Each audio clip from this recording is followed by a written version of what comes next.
بسم اللہ الرحمن الرحیم۔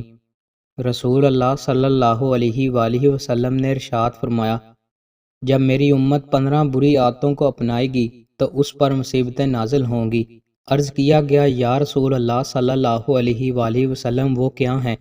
رسول اللہ صلی اللہ علیہ وآلہ وسلم نے ارشاد فرمایا، جب مال غنیمت ذاتی ملکیت بنا لی جائے گی،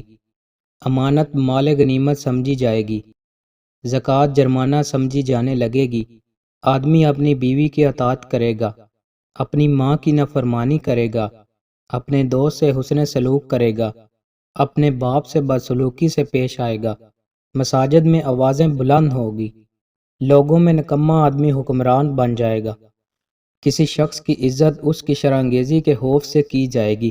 مختلف قسم کی شرابیں پی جائیں گی،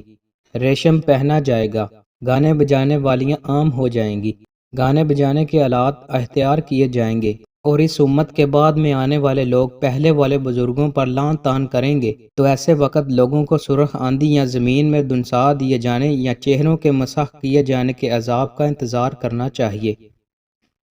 دوستوں، مزید اچھی ویڈیوز کے لیے ہمارے چینل کو سبسکرائب لازمی کریں۔ بہت شکریہ۔